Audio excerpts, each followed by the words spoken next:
Neemias capítulo 6.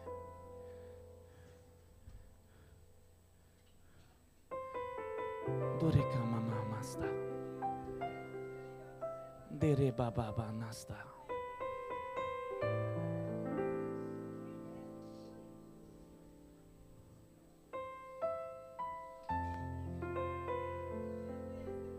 O Senhor está mudando a tua sorte.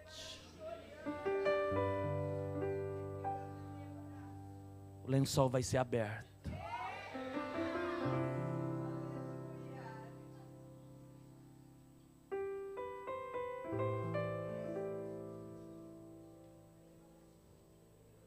Primeiro vem uma brisa. Vem um perfume. Pensa num vento que bate e traz a brisa de um perfume que você nunca sentiu.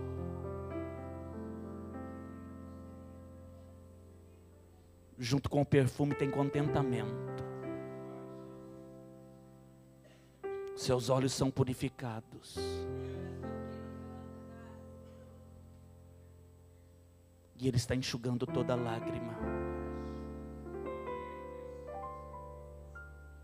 O teu tempo de cantar chegou.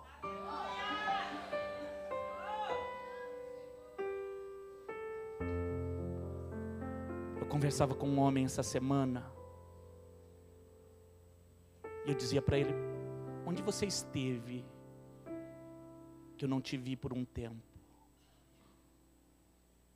E ele me disse: passei 6 meses na minha vida orando e chorando.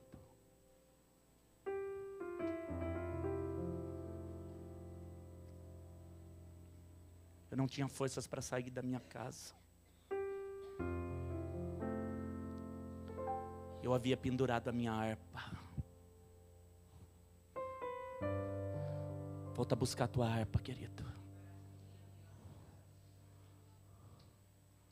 O tempo de cantar chegou, Filadélfia. O tempo de chegar, de cantar.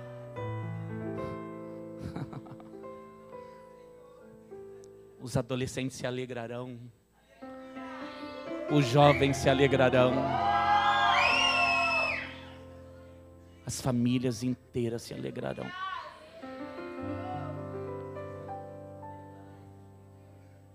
Pensa num banquete.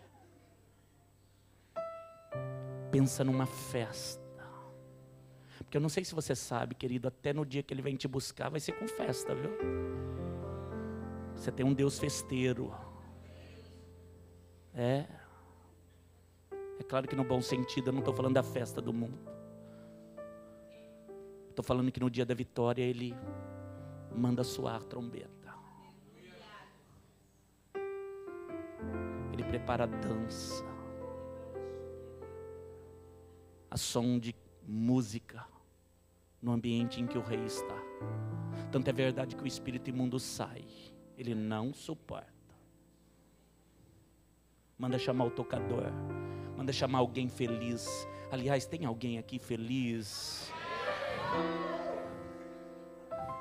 Ele não suporta você no ambiente em que Ele diz que vai ser de penumbra, de tristeza. Você chega, acaba com o plano dele.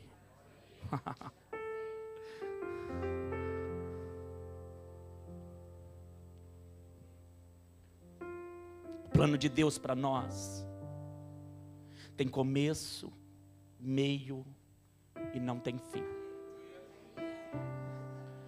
Eu orava a Deus e o Espírito Santo me diz: o plano que eu tenho para vocês é um plano de plenitude, é um plano completo. Não existe em Deus obra inacabada. Vou dizer novamente, não existe em Deus. E quando eu falo em Deus, querido, tanto para mim como para você, quanto no céu, e a existência do céu é trazida na terra. A vontade dele lá é soberana e aqui também. O salmista diz que o governo dele é sobre tudo e sobre todos.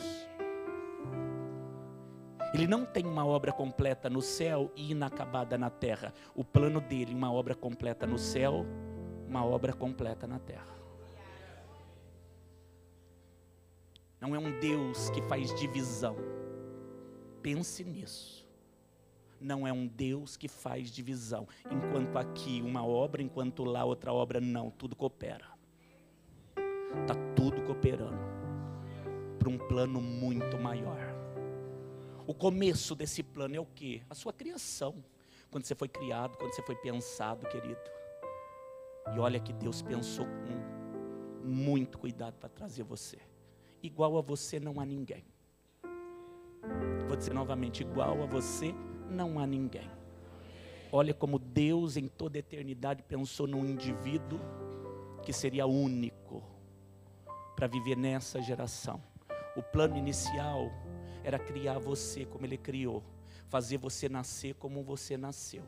Esse é o plano de Deus. Você falou que no meio tem uma dispensação.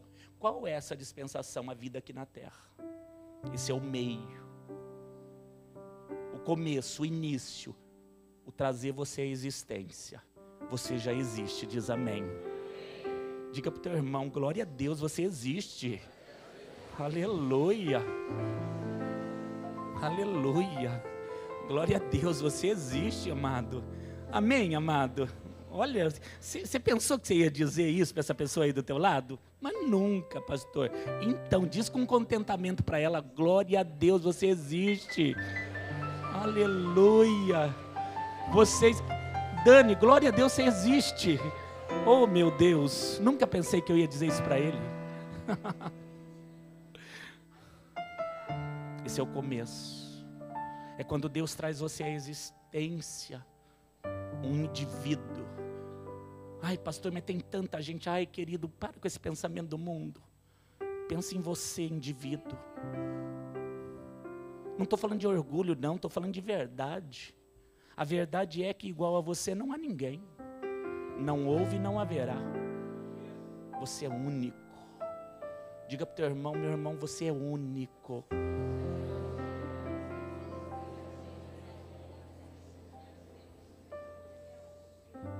Esse é o início, o trazer à existência alguém como você, alguém único.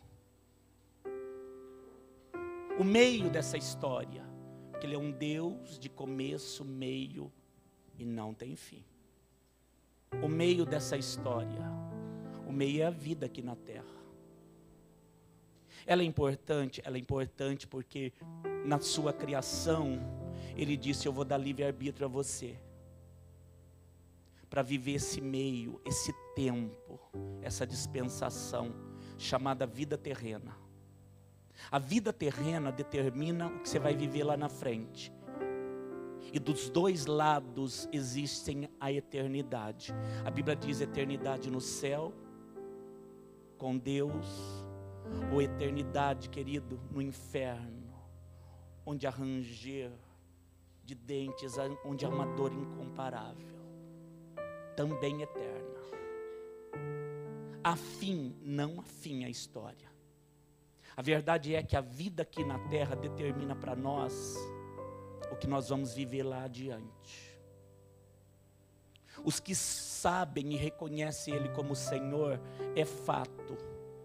Ele diz que também vai reconhecer.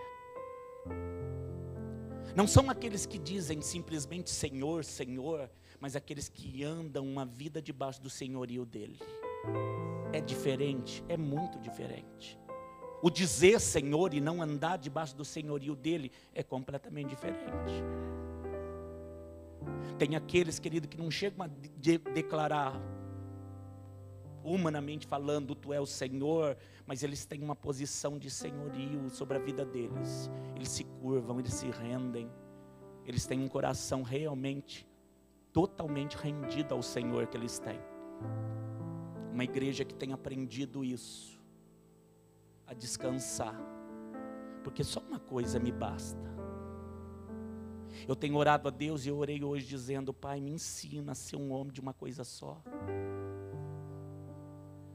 Porque quando eu me deixo os meus pensamentos me levarem, as preocupações terrenas, nós passamos a ser homens e mulheres de muitas coisas. Não estou falando do deixar o Senhor, Ele é meu Deus, Ele é meu Senhor. Mas às vezes, querido, eu deixo Ele esperando quando eu estou fazendo os meus afazeres. Eu digo que tudo na minha vida é urgente e as coisas dele podem esperar. E quando eu me volto para Ele, eu digo: Deus, como eu fui tolo. Uma coisa só me basta, sua presença. Eu estou com você, eu estou tranquilo, eu estou em paz, eu estou seguro. É a oração que eu fiz quando eu subi no altar. Eu estou com você, eu tenho tudo. Minha cabeça não dói, meu coração não pulsa mais forte. Minha alma não fica desassossegada. É a tua presença que me basta. Quando nós aprendemos a estar nesse lugar, e eu sei que você tem experimentado. Eu vi o jovem chamando Yeshua. E eu disse: é verdade o que eles estão falando. Esse lugar é um lugar de contentamento pleno. Não cessa, não acaba. Mas enquanto vivemos cá, enquanto cá somos parceiros de obras do Senhor aqui na terra, como Neemias foi. Neemias foi um homem, querido, que na sua geração, ele não era um homem de posição. Aliás, ele tinha um serviço comum. A Bíblia diz que ele era copeiro. Era o que servia o rei. Ele servia o rei da Pérsia. A Bíblia diz que naquela posição de copeiro, antes de servir o rei, ele meio que provava, né? Ele era um homem que, se o rei, por algum momento, tivesse um inimigo que conseguisse se infiltrar naquele palácio, a ponto de colocar algo na bebida do rei, na comida do rei, certamente o Neemias seria o que iria morrer, porque era o menor, talvez, dentro do palácio. Uma pessoa que, aos olhos humanos, podia ser trocada. Mas lembre-se, o Senhor havia planejado lá no início o nascimento do Neemias. E para Deus, Neemias, eu e você não somos comuns. A visão de Deus, ela não fica turva. Ela não fica nebulosa quando ela olha para você. Deus sabe exatamente quem você é. No mais profundo Ele te conhece. E Ele não desiste. É claro que na caminhada nós ficamos imundos com a imundície que há no mundo. Nossa palavra é torpe, nosso cheiro é de carne, nosso desviar é quase que contínuo. Sem Deus, então, querido, nós somos uma perdição. Mas Ele não desiste. Se um momento Ele decidir voltar, eu quero Ele. Esse é o olhar de Deus para nós. Se um momento, um único momento, nesses anos todos, eu não vou falar para ela: você viveu 50 anos da sua vida lá no mundo e agora me quer. Não, se ela falar: eu te quero, eu também quero você. Eu também quero você. E se você perguntar para Ele: dá tempo de quê? De fazer a obra que eu planejei através da sua vida? Claro que dá. Eu esperei todo esse tempo.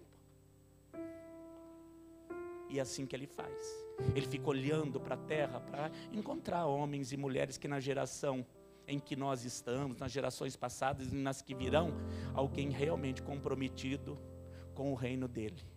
Homens e mulheres que entendem que o rei domina tudo. Nós só precisamos dEle. Neemias foi um homem assim. Embora fosse um homem simples, numa condição simples, não é esse homem, querido, que Deus vai usar para uma coisa grandiosa. Deus olhou para o Neemias e fez uma notícia chegar até ele: Jerusalém está toda destruída. A casa do Senhor, a casa dos seus pais. As portas colocaram fogo, a honra já não existe mais. As portas simbolizavam a honra da cidade.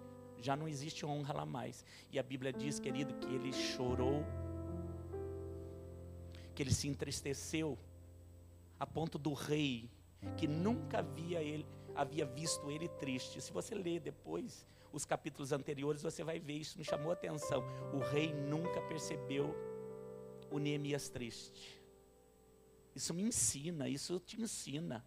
As pessoas que convivem com você, querido, elas devem saber, como alguém profetizou aqui de altar. Nós somos um povo feliz. Aliás, nós deveríamos ser o povo mais feliz da terra. Amém, querido? Diga para o teu irmão, você deve ser a pessoa mais feliz da terra, viu, querido? Aleluia. Você não precisa se chamar felicidade, como a mulher que eu contei lá da Bahia, mas você deve ser alguém feliz, viu, querido? Alguém que tem alegria irradiante a ponto das pessoas falar, mas eu conheço tua vida, eu conheço tua história, eu conheço tua família, eu sei que você tem tantos problemas, mas você está assim tão feliz. É, querido, uma alegria que excede. Nós deveríamos ser assim. Neemias nunca se apresentou triste diante do rei. Por que você sabe isso? Porque quando ele se apresentou, o rei falou para ele, eu nunca vi você triste. Você está doente? Lê depois para você ver. O rei fala para ele, você está doente? Porque não é possível, você nunca está triste. E aí o rei disse, isso é tristeza de alma, não é? Não é tristeza de coração? E ele disse, é tristeza lá de dentro. Eu não consigo ficar feliz sabendo que Jerusalém está destruída. A casa dos meus pais atiraram fogo. O rei estava vendo e o rei dos reis também. Eu vou dizer de novo, o rei da Pérsia estava vendo a tristeza do Neemias, mas o rei dos reis também estava. Ele disse, essa tristeza eu vou usar. Ele se preocupa com aquilo que é meu. Quantos, querido, devem ter passado lá por Jerusalém e visto aquilo, então aqui foi grave, hein? Puseram fogo em tudo, mas foi uma luta, Neemias olhou e disse, eu me entristeço. A verdade, ele nem chegou a ver, né? Ele recebeu a notícia, ele ouviu e ele se entristeceu. O rei perguntou para ele, o que eu posso fazer para ajudar? Ele falou, rei, me dá cartas me recomendando para passar pelos reinos que estão diante de mim, para que eles possam abrir suas terras e eu chegar até Jerusalém. E o rei disse, é claro que eu vou fazer, eu não quero te ver triste. Deus vai usar o ímpio, querido, a teu favor. Deus vai usar o ímpio a teu favor. Amém, querido? Eu sinto profeticamente te falar isso. Deus vai usar pessoas inesperadas na sua vida para abençoar você, querido. Em nome de Jesus. Mas saiba, isso é de Deus. O homem não seria capaz, mas ele vai ser tocado de tal forma que ele vai abençoar você. Ele passa pelos reinos, ele tem a batalha de passar. Quando ele chega, querido, ele também vai encontrar oposição para realizar a obra que Deus tinha para a vida dele. Está usando quem? Um copeiro. Mas um copeiro, querido, que tem o coração clamando pelas coisas de Deus. Eu não sei onde Deus te inseriu, em que família, em que local, o que você faz. Mas de uma coisa eu tenho certeza, é você que Deus vai usar. Querido, não se sinta incapaz. Eu estou pregando e estou ouvindo ele falar. Não se sinta incapaz. Teu tempo de tocar, querido, tá aí, O instrumento é só você pegar. Teu tempo de profetizar, teu tempo de curar. Querido, não existe um dia sequer que Deus não planejou de te usar. Ele chegou em Jerusalém, Neemias, e ele começa a juntar algumas pessoas que pudessem então edificar aquela obra. Aquela obra, ela é custosa e ela é trabalhosa. Uma obra o quê? Custosa e trabalhosa. Pergunta se faltou alguma coisa. Nada faltou. A partir da disposição de um homem. Faltou recurso? Não faltou. Mas teve oposição? Teve.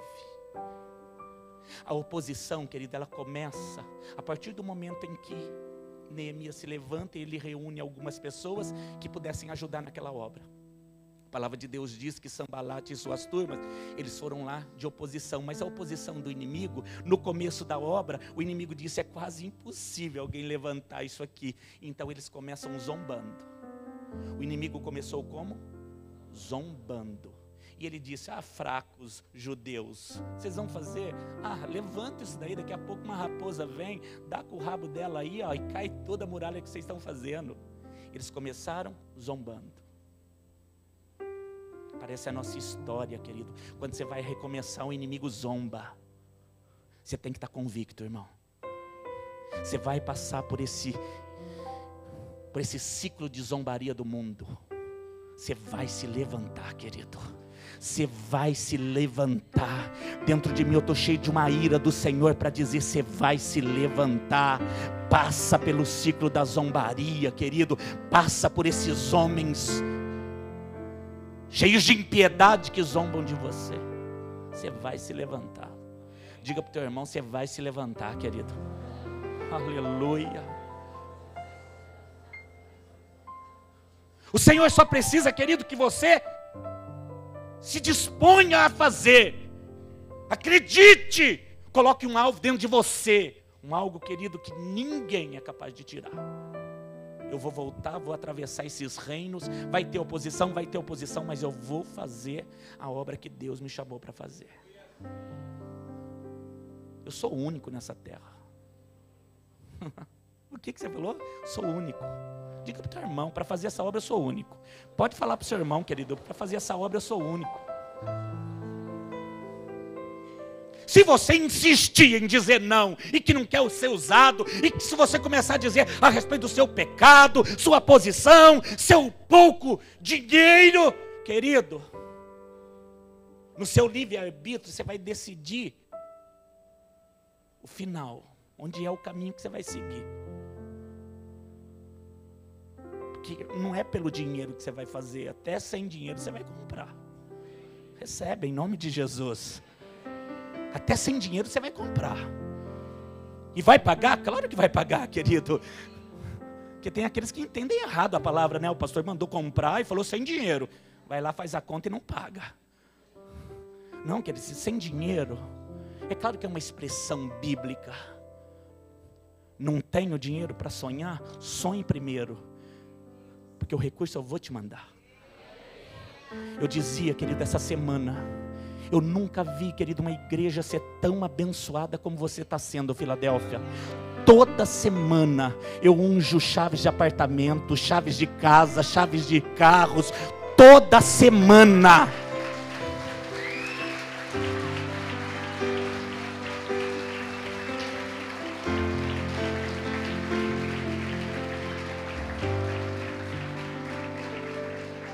Preste atenção, a obra começou a prosperar.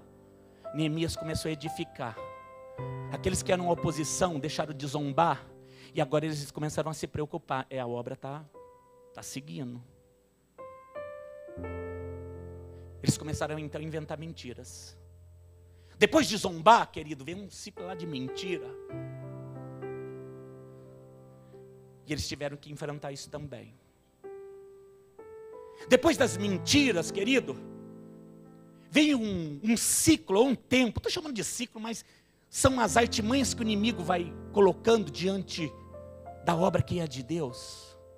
E é sobre esta palavra que eu quero ler com você. Neemias capítulo 6, olha a estratégia final do inimigo quando ele viu que os muros estavam prontos e só faltavam as portas, ou os portais. A obra estava pronta, o muro estava pronto e faltava somente os portais. Neemias capítulo 6, do 1 ao 4, diz assim: sucedeu mais que, ouvindo Sambalate, Tobias e Gesem, o árabe, eles eram oposição à obra do Senhor, eles representam o adversário que se coloca à tua frente. E o resto dos nossos inimigos, que eu tinha edificado o muro, que eu tinha terminado o muro, e que nele já não havia brecha alguma, não havia mais brecha alguma, ainda que até este tempo eu não tinha posto as portas nos portais. Perceba, querido, que a obra não estava inteiramente pronta. O muro estava pronto, as brechas haviam sido tapadas, estava quase concluída. Mas o Senhor tem um plano de terminar essa obra. Ai, querido, Ele não vai deixar nada inacabado. Diga para o teu irmão, não vai deixar nada inacabado. Aleluia. Diga para o teu irmão, Ele começou uma boa obra em você e através de você, e vai terminar. Coisa linda, coisa maravilhosa. Só faltavam os portais. Então Sanbalate e Gesem enviaram a dizer, e olha como o inimigo vai mudar de estratégia, querido. Agora ele vai dizer: vem e congrega-nos juntamente nas aldeias, no vale de Ono. Porém, esse convite eles intentavam fazer mal. O inimigo viu que não podia detê-los, então eles vão usar de enganação para convidá-los para voltar para o mundo. Querido, eu tenho visto isso acontecer. Em todo esse tempo, querido, caminhando com a igreja, sendo pastor da igreja, eu vejo que algumas vezes, querido, que uma obra maravilhosa de Deus se levanta na vida dos irmãos, e eles começam a ser abençoados em todas as áreas, porque o querer de Deus, a vontade de Deus, que é perfeita, agradável, ela é boa para cada um de nós, é que tudo na nossa vida termine, querido. Ele não é um Deus de começar e não terminar. A boa obra que Ele iniciou na sua vida, as promessas que Ele te deu, você vai experimentar. Ser fiel.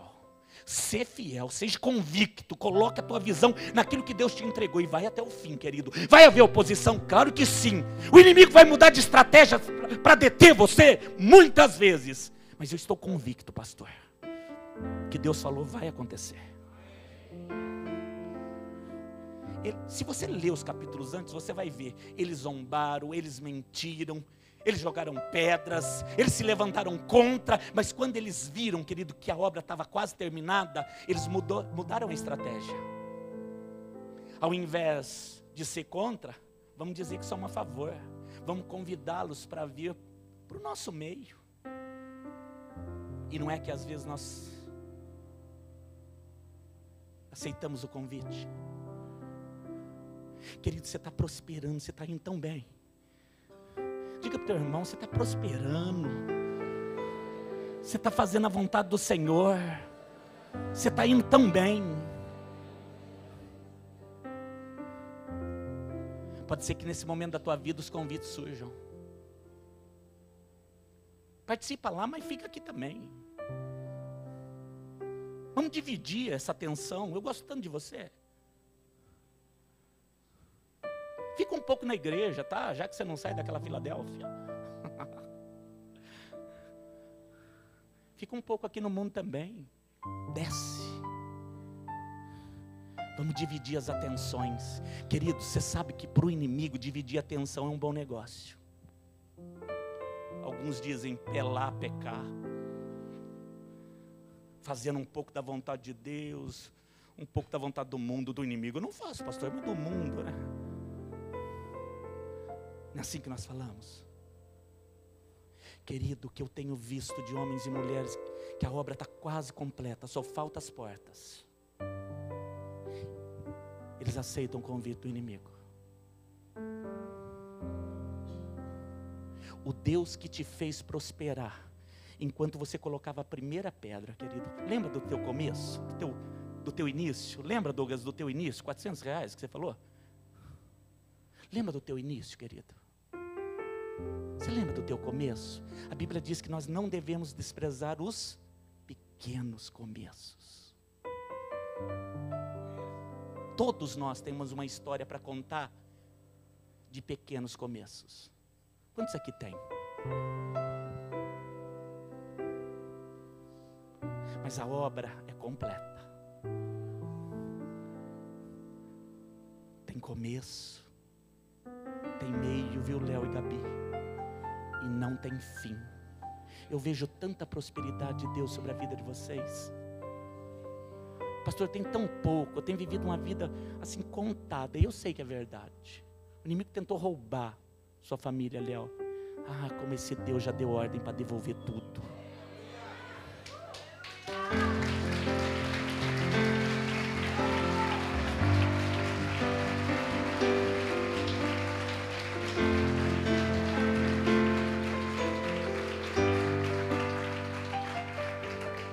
Nele tem começo, tem meio e não tem fim. Mas tome cuidado, Filadélfia. No momento em que o lençol é aberto, os intercessores sabem o que eu estou falando. E que a prosperidade de Deus vem. É hora de ser fiel. A hora que a chave está na mão, é hora de ser fiel. No momento em que a cura é estabelecida, querido, é hora de ser fiel. Mas em que momento que não é a hora de ser fiel? Ai, querido, é claro que eu estou falando de uma dispensação de Deus. Fidelidade é algo que deve, querido, caminhar junto com você, enquanto você viver esse mundo aqui, ó, essa vida na terra. Eu não sou dele, mas eu estou aqui. Embora eu não pertença, é o meio da história.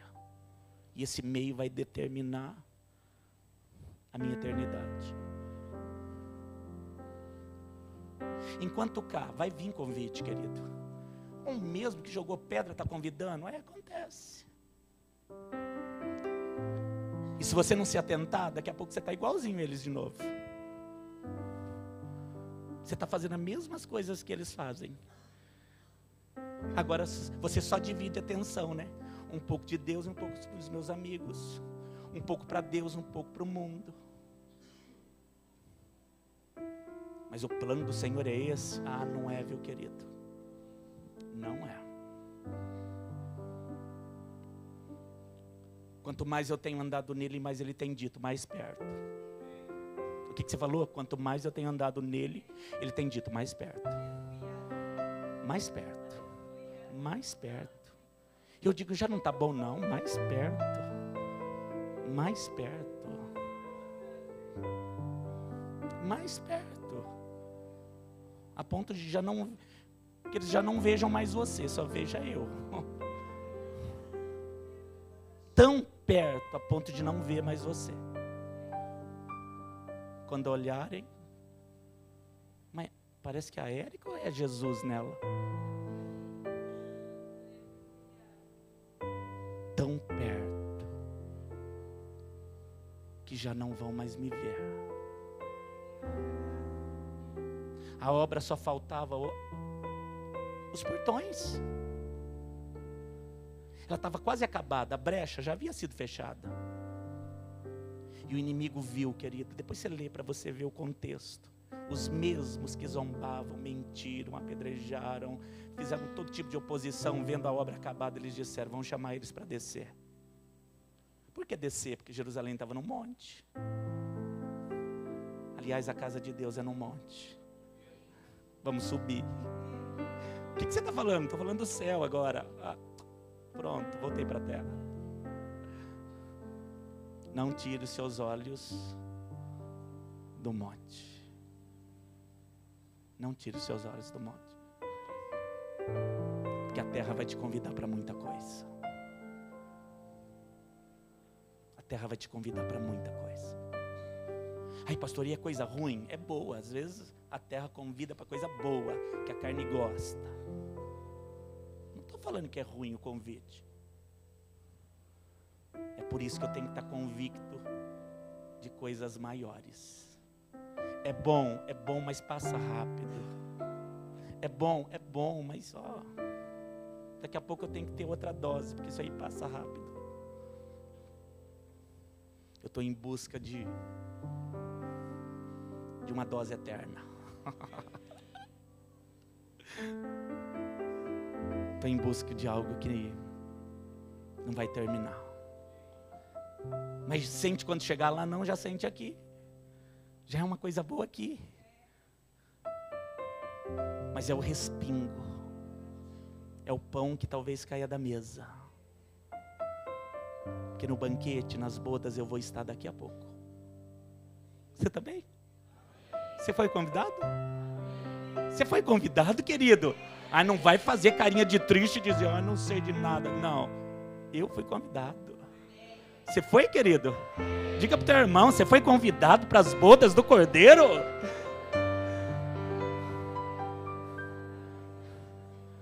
Diga para ele, eu vou.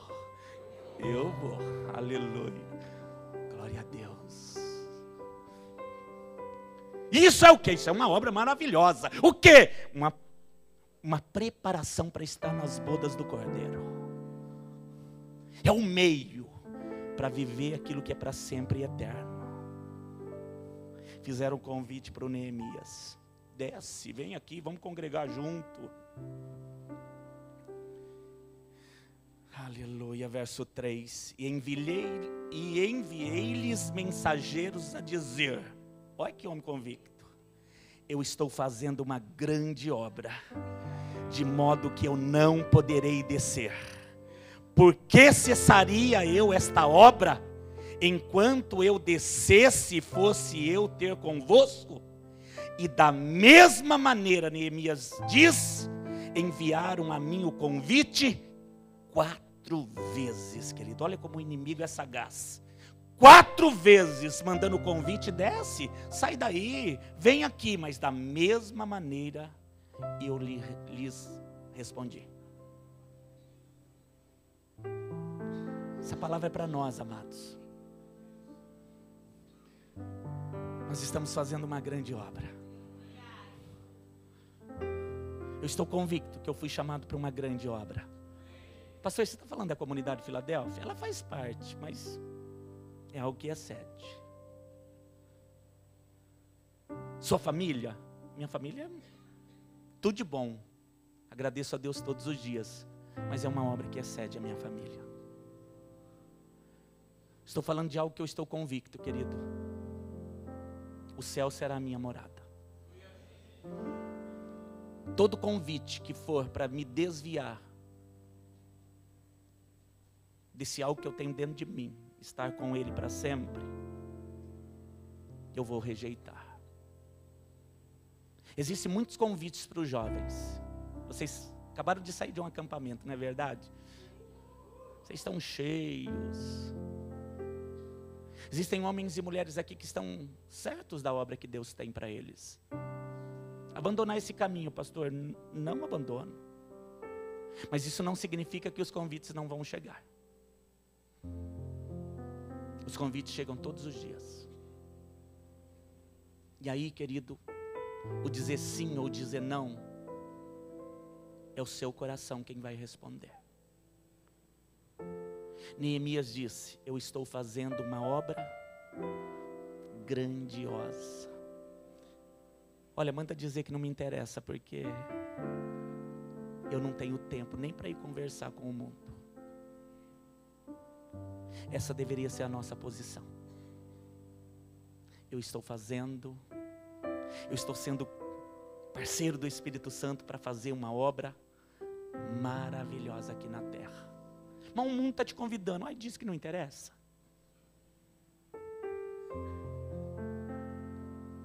É dessa certeza que eu vim te dizer, querido, nesse momento da tua vida que você está prestes a viver o teu melhor momento. A obra está quase terminando. Você crê nisso? Diga para o teu irmão, você vai viver o seu melhor momento, querido.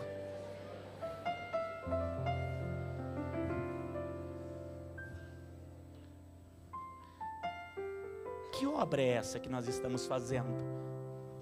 Na plenitude eu não sei te dizer. O que você falou?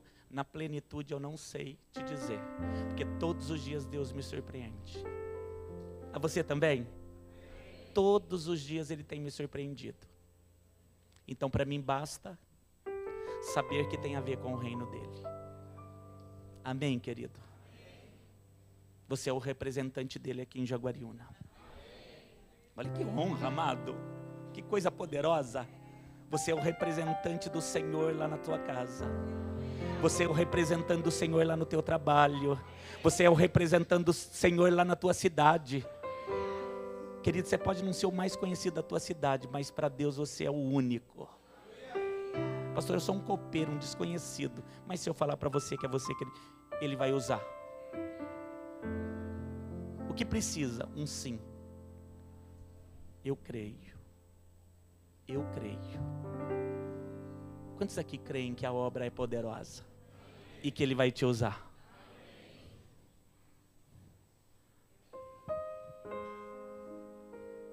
Esse momento é um momento de quê? Resumindo a mensagem, de cuidado. Resumindo a mensagem daquilo que ele mandou te dizer, cuidado. O inimigo está mudando a estratégia. Antes ele atirava pedra. Agora ele vai dizer que é do teu lado. E ele vai dizer que se você dividir a atenção, para ele tá bom.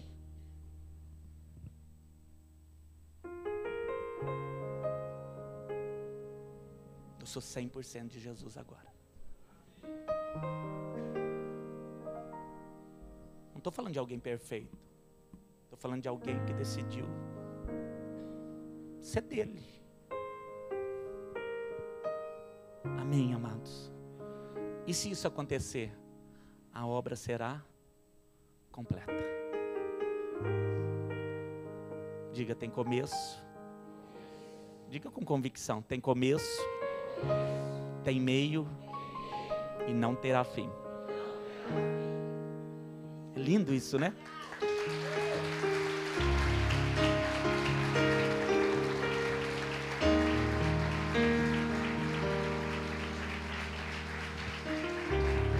Vou terminar dizendo: tudo que o inimigo te oferecer nessa terra tem fim. O que você falou? Tudo que o inimigo te oferecer nessa terra tem fim. Dinheiro terá fim. Bens materiais terá fim. Baladas, vai ter fim, querido. Mas tem umas aí que duram dias. Pastor, eu estou em busca de algo que não tem fim. É por isso que eu não desço para conversar com o mundo. Tem uma obra maravilhosa demais diante de mim. Ai, é tão bom isso. É tão bom. É tão bom. É tão bom servir esse Deus. Amém, queridos? Pensa nisso, você é único e foi chamado para uma obra que não tem fim. Diga, eu sou único e fui chamado para uma obra que não tem fim.